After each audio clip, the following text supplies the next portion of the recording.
recommend if you include about 30 minutes of some sort of physical activity in your daily regimen, it greatly reduces your risk towards chronic disease. And the management of chronic disease makes up over 80% of our healthcare spending across the country. And it can be prevented by, almost all of which can be prevented by having these 30 minutes of activity on a regular basis, and then some attention towards nutrition. So for our time together, try and highlight that by doing some. Our activity this evening is going to be just some very simple knee bends. And so you just, it's like you're going to sit down, but then you come back up.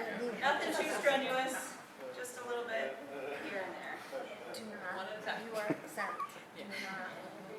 Back in the gates. Roger. I know. You're crazy.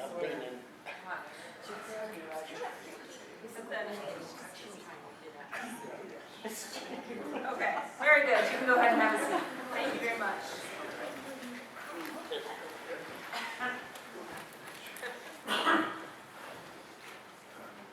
Will the clerk please call the roll? Councilwoman Cutler? Here. Councilman Galloway? Here. Councilman Fetty? Present. Councilman Staples? Here. Councilman Brzezinski? Here.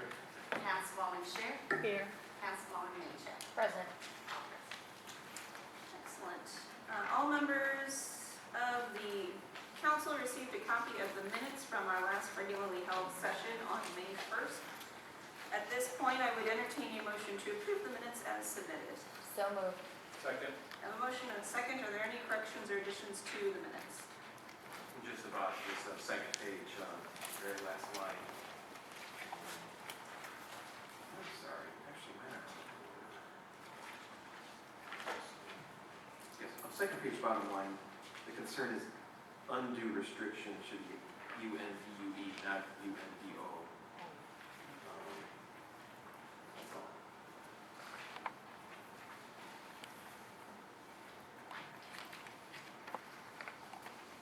Okay. Anything further?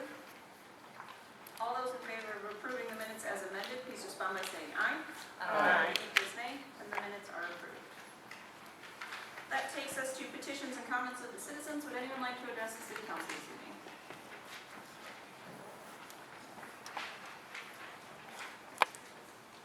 If you could please give your name and address first. Hi, my name's Brian Cager. My stepfather, Robert Thurman. I live at 406 Easton Street in LaPorte. He lives 204 Lawndale Avenue in Monroe Manor. And the reason we're here tonight, my stepfather, Robert here, wrote yourself, Blair, and the city code enforcer to find out what the city can do. Okay, I'm 42 years old. 20 years ago, I bought a house on Tecumseh Street with a risk on my own pocket money and my own whatever. So now I'm 42 and I own 6 properties and a couple other pieces of property that have nothing else on them. But when I bought this property, I bought a property just about 2.5 months ago on Glenview Avenue, 224, 226 Glenview. And I put new windows in it, new bathroom, new whatever, everything the house needs to bring it up to par. We have all these, excuse my term, but slumlords in LaPorte that own multiple properties, and it's all public knowledge. And many of you know these people that own 20, 40, 60 properties. There's a guy that owns 3115 Silverbrook in Monroe Manor. He's like the 3rd or 4th person to own this house in 20 years. The house has never been brought up to par. It's got grass as high as your knees. It's an investment property. So why does the city allow these people to continue to purchase property and not force them to put money into them if they are an investment property? Second of all, you yourself, the city attorney, and the code enforcer are not threatening these people. They are not in fear of prosecution, of a fine, but your code enforcer, if my renter above me on 406 Easton Street puts a TV out and I get a $250 warning, there's something wrong there. Your code enforcer needs to drive through the neighborhood. Oh, and my brother got a $250 warning for a car that was in a car accident and still has been unsettled, but he had to get rid of the car because your code enforcer wrote him a warning. You got 48 hours to get rid of the car, or it's a $250 fine. So where's the fine for depleted properties that are not taken care of by landowners? Also, 2914 Silverbrook. That house has been abandoned for at least 15 years. It has no siding on it. It has blackboard. The old cedar shake siding is falling. I mean, if there's 5 pieces of it left. Dilapidated windows. Oh, the guy put a new roof on it 6 or 7 years ago. He's using it for storage. He's a slumlord or whatever because he owns multiple properties. So, can we get the code enforcer? He replied back to my stepfather, I believe, and said, oh, we're working with the citizens. We don't need to work with the citizens. They're not afraid of prosecution. Where's the $1,000 fine that says, bring your house up to par, get rid of neighborhood blight? Because even yourself, the city is investing in Monroe Manor, okay? But you're not stopping this guy that has blackboard on his house for 20 years, or at least 15, because I've owned their property for almost 15 years. And this house has been in the same condition, minus the new roof, for over 15 years. I have a question I'd like to ask. Is there anything the city can do to people that pay their taxes every year for some insane reason? These people pay their taxes every year and absolutely let their house go in such disrepair they're uninhabitable. And Monroe Manor has at least 4 houses. I went around today and looked at them. There's at least 4 houses that are basically uninhabitable. These 2 that he mentioned, there's another one that's half finished that's been empty for a long, long time.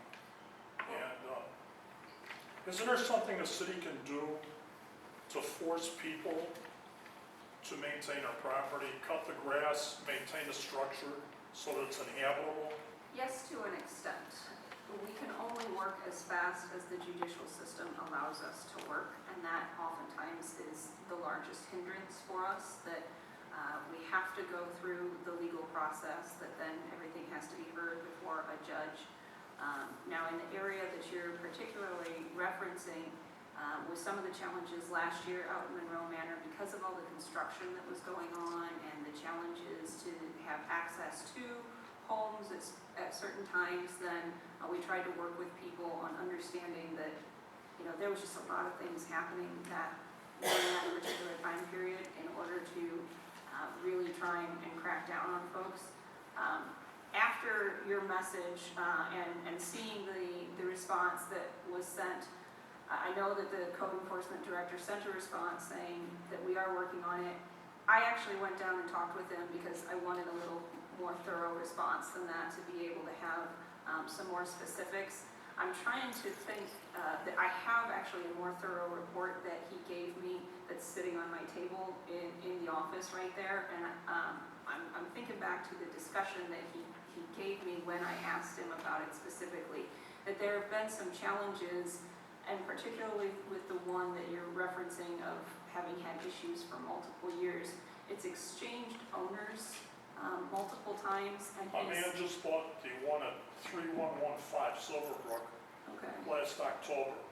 And I don't know if this And it is changed hands within a year. okay. Now, this guy, for some insane reason, paid $17,000 for this house. And he started to clean the garage out, Okay. and he gave up. Okay. And now the grass is almost this high. Okay. Now, somebody's driving by that house and they're turning their head. Sure. Well, I don't think that it's that they're turning their head. We're trying to work through a number of properties.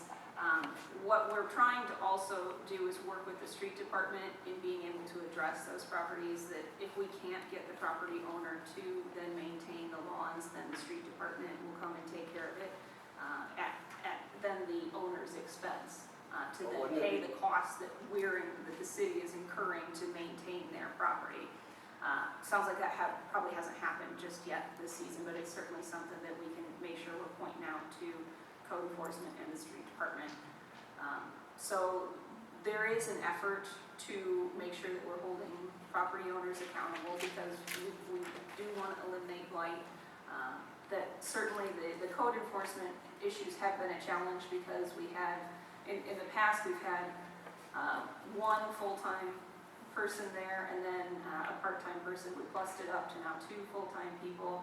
Last year, the council approved having seasonal employees that are working with the street department in order to have further code enforcement because we do want to make sure that we're holding property owners accountable for the requirements in order to eliminate blight and make sure that then those who are abiding by code are able to maintain, their property value and the overall aesthetics that are expected of our neighborhoods.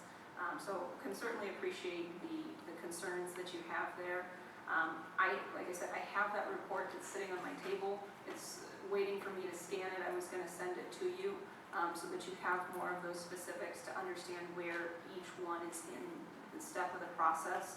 I don't know if Attorney McQuaid may want to jump in here a little bit more, but the process is a frustrating one for us that we can only move as fast as the judicial system allows for us to, and there are times that then the process goes longer than even we want it to. Well, you kind of need if the code enforcement people would ride through our neighborhood. Well, I don't think they are because I spoke to them Right. and they started to argue with me about the properties. Well, and I can talk with them about it.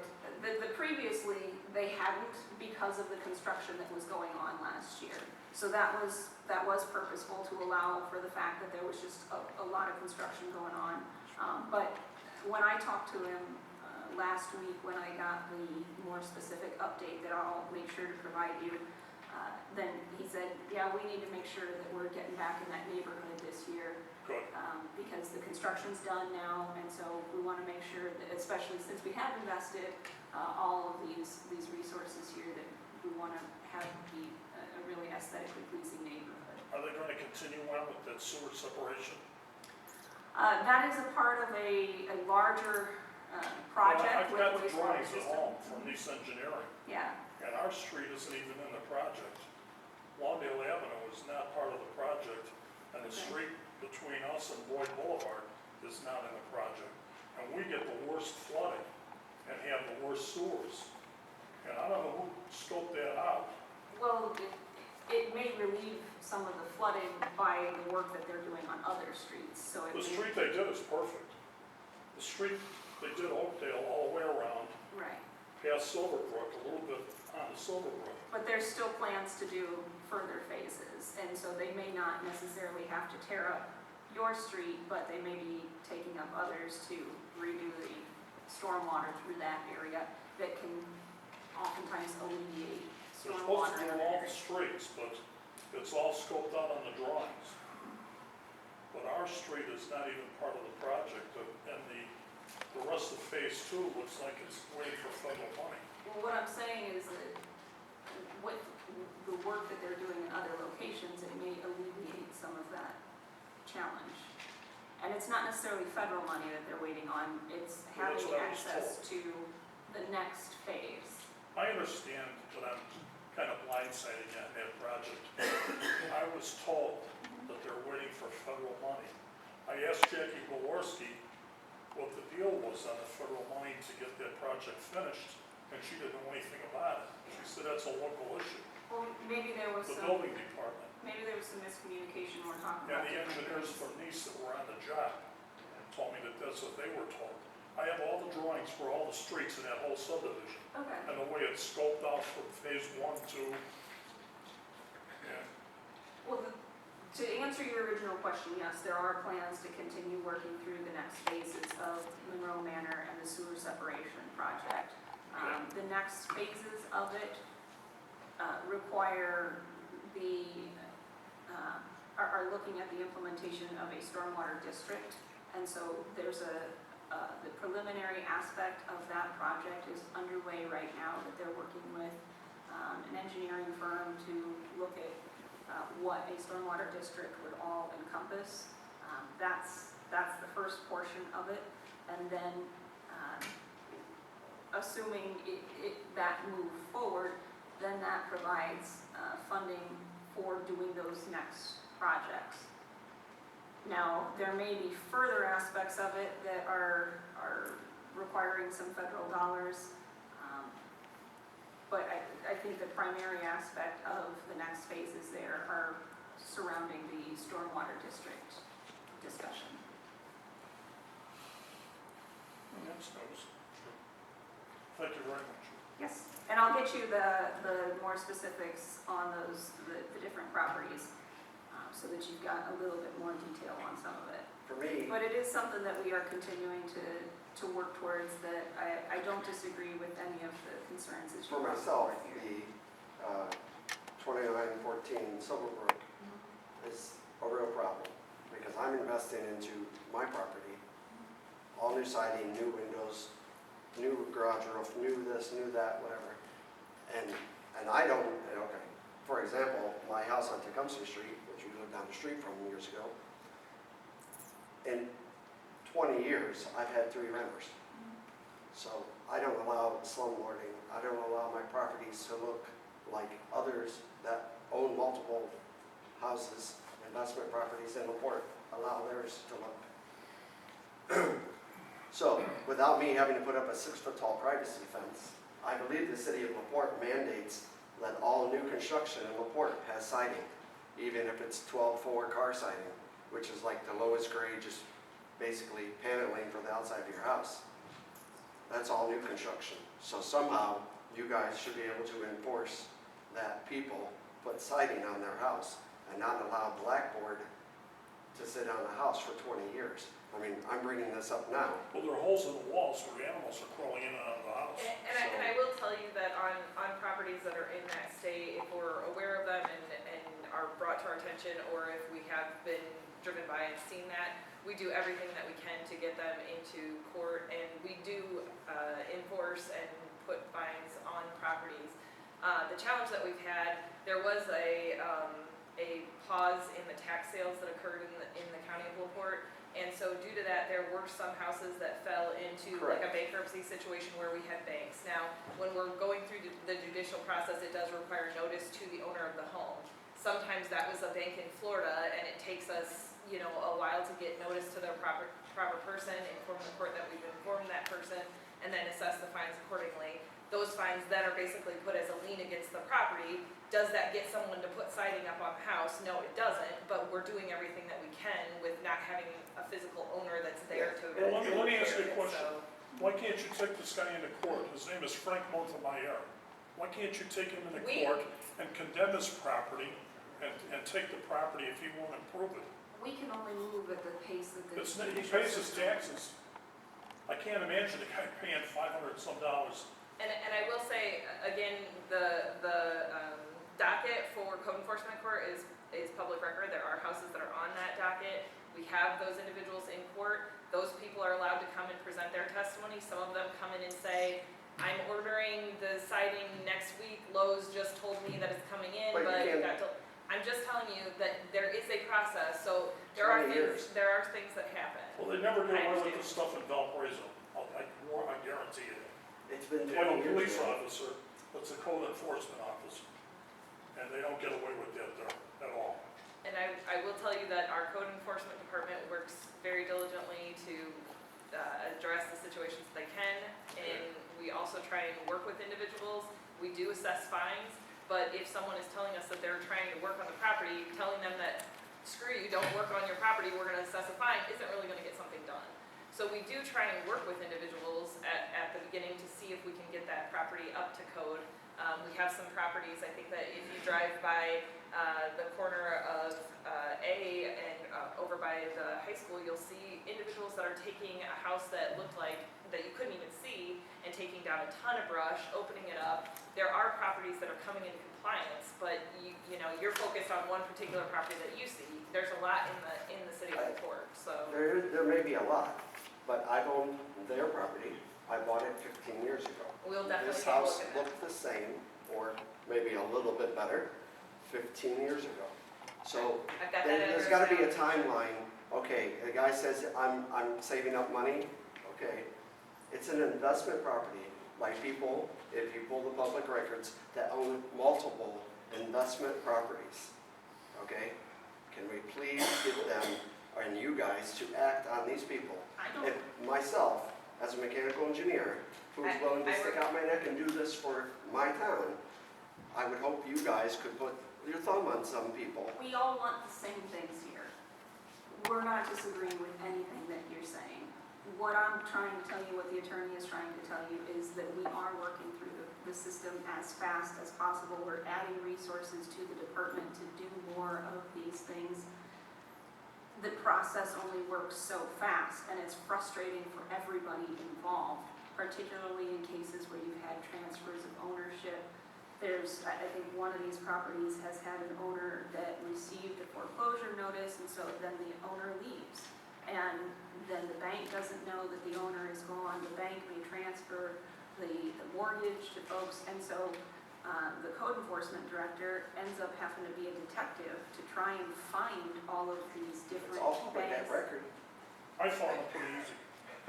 It's pretty, I found it real easy. it's public record. I even found the code enforcement. Okay, I'm telling you, I'm Beacon glad that it Center works is all well on for there. you. It's not that easy. There are a lot of different layers. It doesn't that take exist. 15 years to tell a guy, May 30 or May 30th is your court date Okay, for getting your house up to par. we have the addresses. I'm telling you that we're trying to do more. I'm not Well, I would disagreeing hope with by the end anything of that you're this saying. summer that something can be done, at least on these couple properties. I that are can't public guarantee record. you a timeline because we're at the mercy of the judicial process. So They're investment what we can, properties, please make these people invest. That you need to have your judge do the work for that. One house took 3 years in court when we got it to court, sir. In their defense, I grew up in that neighborhood and I know some of these houses. And what I would like to see is code enforcement come report to the council the status. Because after going to several board of works, I hear a lot of no reports. I'd like to see the reports, what's being done. he gave a report this evening after Operation Code, or Operation Clean Sweep. But Operation Clean Sweep, we need to see what's happening to these properties. Because I'll tell you, it does hurt the taxpayers. When I would hate to have a house next to these. I knew someone that had owned the house next to the one on I Street when they tried to sell it. And people would come in and they'd see the beautiful house in the listings and then pull up and they see the house next door and say, no way. And it's a challenge. I grew up next to the house at 224. I did ask before on that what we were doing with some of those reports with that nuisance ordinance. So I'd like to see the status of some of those nuisance. We do need to follow up. That's no problem to ask him to come and give an explanation. I'm sure he'll be happy to do so. Would anyone else like to address the council this evening? Anyone else like to address the council? Sure.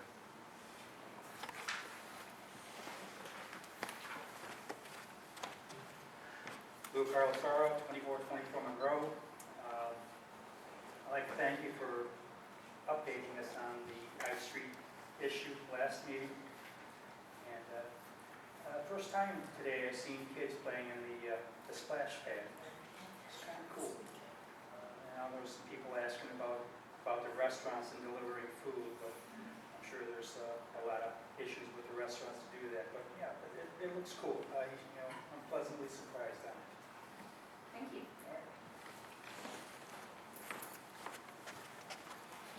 Would anyone else like to address the council? Anyone else? Anyone further? Okay, then we'll close public comment, and we will move on to standing committee reports. We started on this side last time, so I will turn to Councilwoman Shear. The tree commission meets this Thursday at 5 p.m. at the LaPorte City Police Department. The fire merit board meets June 7th at 6:30 at the 18th Street Fire Department. And I'd just like to say thank you to all our police officers because today's National Peace Officers Memorial Day. That's it. Thank you. Councilwoman Mitchell. Park Board will be meeting this Wednesday, 4:30 at the park office. And also the committee regarding the LaPorte School Corporation building project met today. We're in preliminary negotiations and hope to have something to the council in June or July.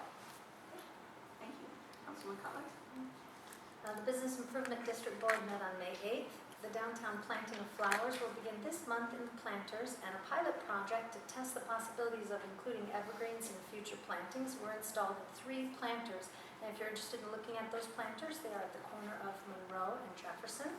And also 200 new American flags will be installed this summer along Lincoln Way. I think I discussed them before. They will be the flags that are angled as opposed to banners. The Historic Preservation Commission will meet here tomorrow, May 16th at 6 p.m. And the LaPorte Urban Enterprise Association meets this Wednesday, May 17th, 4 p.m. at the Gladzy office. Great. Thank you. Councilman Galloway? May 6th, VFW had a flag disposal. And September 10th, they're going to have a Veteran of the Year. Down there, the doors will open at 5, dinner at 6.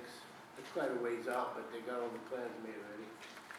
And let's see, June the 3rd will be a brick dedication. And they got 21 bricks this year. And then the day after that is it's the VFW anniversary. It's the 80th anniversary. It's on a Sunday, June the 4th.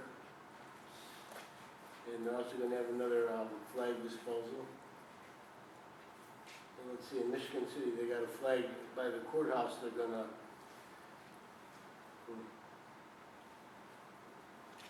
have like a rededication. It's in the stone that's a monument to the Civil War. The report I got, they're going to redo the stone and the flag and have a big dedication. That'll be May 20th. And Memorial Day services are May 29th, 11 o'clock at Fox Park. The Police Mayor Commission, we met May the 9th. Greg Fruit's the new mayor appointee. Brian Phillips is retired. They're down 2, maybe 3 officers. And they'll stay with their 3-member board. Made accommodations for Officer Clark, Lewis, and the separate incident, Spinato. Thank you. Councilman Fettinger? Human Rights Commission will be Thursday at 5 p.m. and nothing else to report. Thank you. Councilman Staples? Redevelopment Commission will be meeting May 31st at 5:15. It's my understanding that they intend to receive an offer on lot number 5, unless you know that to be different. That's my understanding. Thank you. Councilman Rosicki? The school board met on the 8th. They discussed on the groundbreaking for Handley School, as well as discussed some of the attendance policies and the handbook changes for next school year for the high school, and an update on the performing arts bid process that's going to come shortly. Thank you. All right, that takes us to item number 7 on the agenda this evening.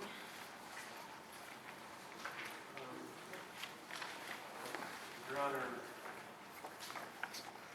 I'd like to introduce an ordinance amending section 94. I'd like to introduce an ordinance.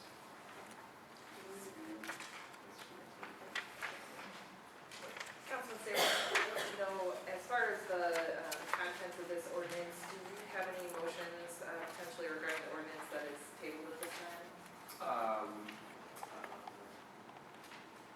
Well, I'd like to move to dispose of it.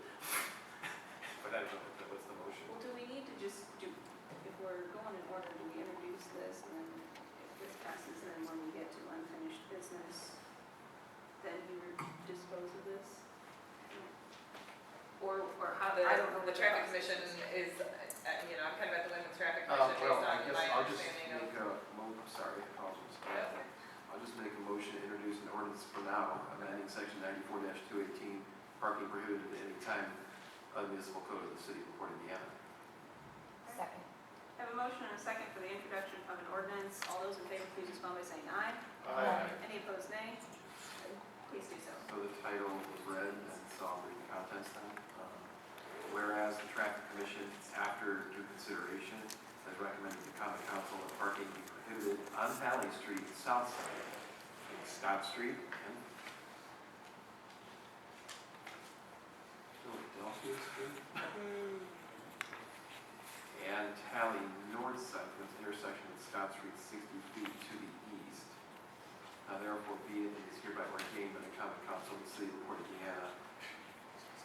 That's section 1, section 94-218, parking prohibited at any time of the municipal code of the City of LaPorte is hereby amended to add the following.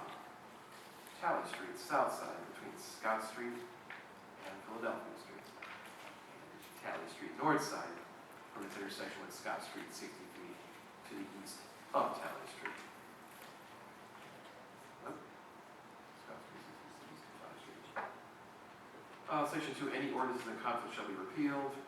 And section 3, this ordinance shall be in full force and effect upon its passage, approval by the mayor, and publications required by law. All right, this ordinance has been read in its entirety for the first reading. I'll ask Chief Snyder to come up and maybe untangle the web of ordinances that we have before us.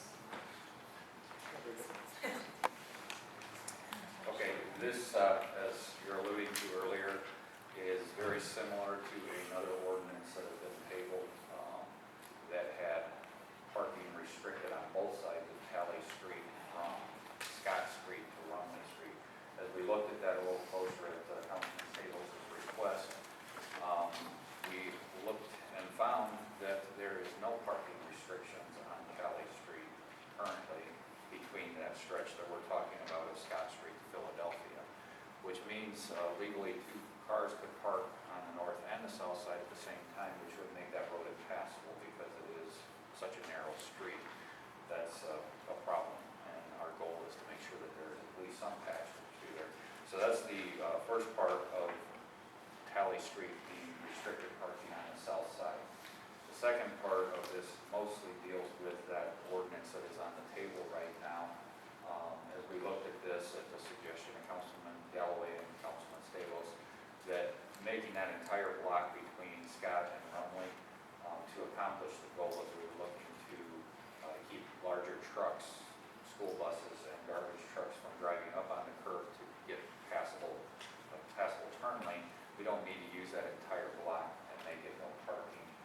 So that's why the commission decided to back this off and at least only go with the first 60 feet of that block off of Scott Street. That should give even our longest fire truck an ability to turn into that block and be able to pass that through there.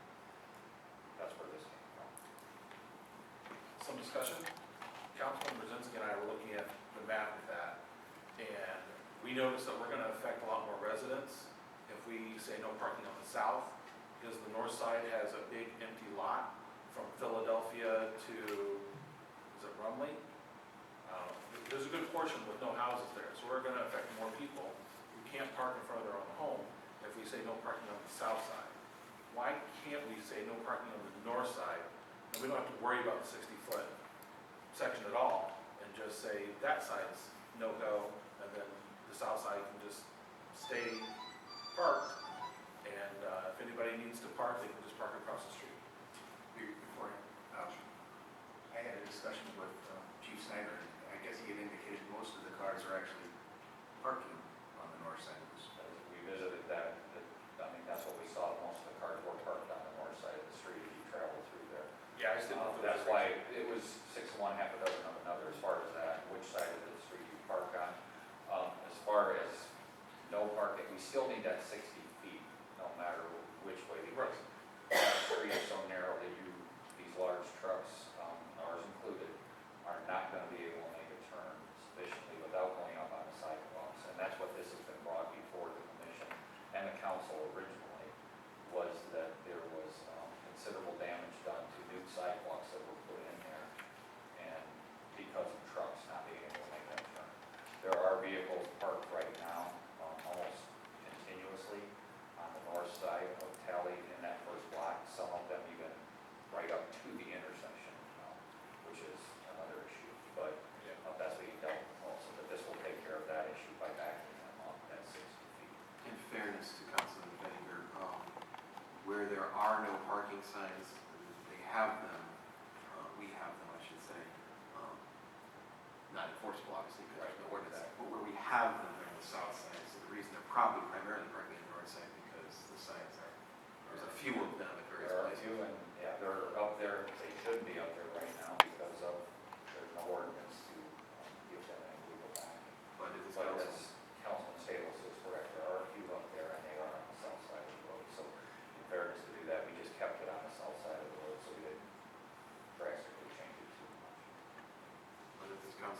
study it more. Yeah. We can study it. You'll have 3 weeks now between this and the final reading on it if you want to. I was just thinking two birds, one stone. It solves the Yeah, turn problem, No, and it from makes the our, ordinance much simpler, but there's already signs there and everybody's abiding by the signs. It could just, you know, yeah, from our standpoint, there needs to be 2 birds because we need that 60 feet, whether you put it on the south or the north side. That first 60 feet section, we have to have that to give us sufficient turn. And that's where we see that a lot of the problem is coming from right now because of those cars being parked right up to the corner on the north side. There's no way that a bus, even a larger truck, not only a dump truck or one of our fire trucks can make that turn without actually going up into the tree line and into that sidewalk area. It's understandable why they're being destroyed. We just need to fix it. And we feel this does that. I just saw more residents on one side and thought, less damage, but it affects fewer people. But if it's already there, you don't need to mess with it. It might be because there's nothing on the property on the north side, so it might extend their yard almost as if they're not parking right there. They park across the street when they go. That's by the old state, where the state used to have their highway marks right there. Yeah, it's that section, so there's nothing. A legal question for the attorney, please. The phraseology of that second one, should we delete, next time we come attention past this, that word Tally Street? Tally Street, north side of its intersection with Scott Street, 60 feet to the east of Tally Street or of Scott Street? So, Or- of town, so Oh, Usually what- on Tally. Correct. On/of. in the past, when the council has passed an ordinance, it indicates a point to point, so it indicates where that point starts and where it ends. Of Tally. So I see. we add the name of whatever it's 60 feet from. I see, that makes sense. Read it different ways. Any other discussion items this evening? Right, then this ordinance will be placed on the agenda for our second and final reading at our next meeting, which then takes us to item 8 on the agenda this evening. Your Honor, I move to read an ordinance for the first time in its entirety. Second. I have a motion and a second for the introduction of an ordinance. All those in favor, please respond by saying aye. Aye. Any opposed, nay? Please do so. An ordinance amending section 94-218, parking prohibited at any time of the municipal code of the city of LaPorte, Indiana. Whereas the Traffic Commission, after due consideration, has recommended to the Common Council that parking be prohibited on Scott Street east side from East Lincoln Way to Ohio Street. Now therefore be it, and it is hereby ordained by the Common Council of the city of LaPorte, Indiana, section 1, that section 94-218, parking prohibited at any time of the municipal code of the city of LaPorte is hereby amended to add the following. Scott Street, east side from East Lincoln Way to Ohio Street. Section 2, any ordinance in conflict shall be repealed. Section 3, this ordinance shall be in full force and effective upon its passage, approval by the mayor, and publication as required by law. End of ordinance. Okay, this ordinance has been read in its entirety, and I'll ask the chief if he'd like to give further explanation. Yes, this one, again, is a street that we were looking at a citizen had brought some concerns about vehicles obstructing driveways. We looked a little bit closer at this and found that from Ohio Street to Monroe Street on Scott Street, there is an ordinance in place that says there is no parking either side. When you look from Ohio Street to East Lincoln Way or vice versa, we found that there are no ordinances in place that restrict parking, even though there is signage all the way from East Lincoln Way to Ohio Street. And that makes that interesting that it jumps back and forth. The 1 and 200 blocks, there is no parking on the west side because of that signage. The 3 through the 900 block, which is Ohio Street, there is no parking on the east side. So we feel we needed to fix this, and in doing that would take care of the citizens' concern that brought this to us, because that obstructed area in the 200 block that she's referring to is on the east side of the road. It comes together, it's a little bit narrow over there. Anyhow, to take care of the problem and to give any of those signs some credence, we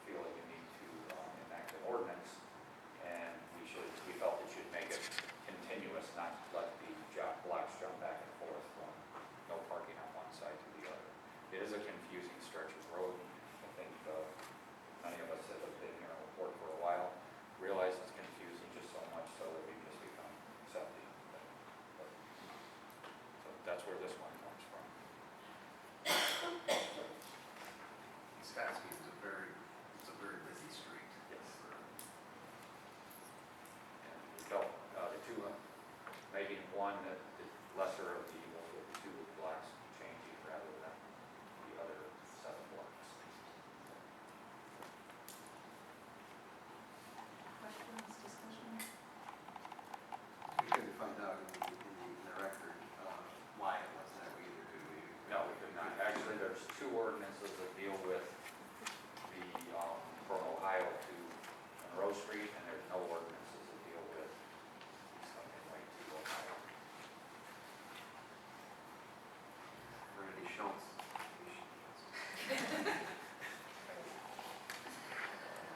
All right, with no further discussion, then this too will be placed on the agenda for our next regularly held session. That takes us to any other business that may come before the council. We do have the ordinance previously referenced that has been tabled. I move that we remove that from all future agendas. Second.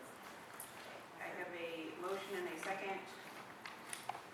Yes, to remove from all future agendas. Can we just vote on that? You have to remove it from the table. Yeah, you gotta take it off the table first, and And then, then you can, I'll move to, we have to vote it down? no, you gotta, we'll take it off the table. Once you I take it trust off the the attorney. table, then you can get rid of it. Sorry. If it's left on the, regulation reads that if it's left on the table, if it's not taken from the table, that it will be automatically adopted. So it has to be taken from the table. I apologize, Councilman To- Galloway. I'll move to remove it from the table. I'll still second. I have a motion and a second to remove the ordinance from the table. All those in favor, please respond by saying aye. Aye. Any opposed, nay. Now is there a motion to address that ordinance? I need guidance. I don't want to screw it up again. Make a motion to remove it from the agenda. Vote it down.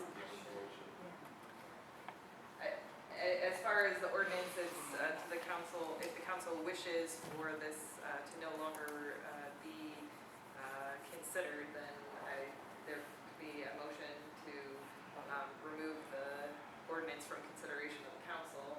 Or if the reasoning is that they'd like to make a motion on the ordinance that it not be adopted, then that's also a motion that could be made. So I don't want to. What was the first Motion not to adopt. Yeah, second. There you go. Okay, I have a motion and a second not to adopt the ordinance amending section 94-218 that was previously tabled and then removed from the table. Any further questions or discussion? All those in favor, please respond by saying aye. Aye. Any opposed, nay. Then that will be disposed of. Can you just clarify that legal point, that it's a pretty serious point, an ordinance that has been tabled, which means it was up for a second reading if it's been tabled, essentially, is automatically adopted after, is that? If it's left on the table, I believe it's 60 or 90. I have to double check and get back to you on it. 60 or 90 days. I believe there was one on the green space one time that was on the table, and it became law. We also Am I right there, Teresa? we had one table on the moratorium based on information we was waiting from downstate, from Jim Arnold on historic preservation houses, if they could be removed from the register. Could you That got email us? adopted Yeah. or addressed before the timeline, I think. Maybe it didn't. I don't know. Any other business that we have this evening? I have no announcements, so if there's no other business, then I would entertain a motion I've for adjournment. never made one, I don't think, so I'm going to make a motion to adjourn. Second. A motion and a second, all in favor, please respond by saying aye.